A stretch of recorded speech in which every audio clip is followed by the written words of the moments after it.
I know some of you are tired of this thing happening on your YouTube app, that is autoplay. You're seeing some thumbnail and the video starts playing. I don't like this either.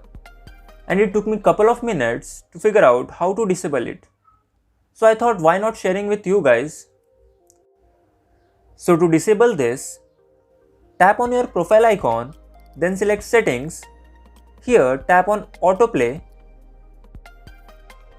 Some of you will see that disabling option here, and if you aren't seen that option here, like me, then go back and tap on general, and here you will find that option, that is muted playback in feeds. Tap on that and select off. Now just restart your app and you're ready to go.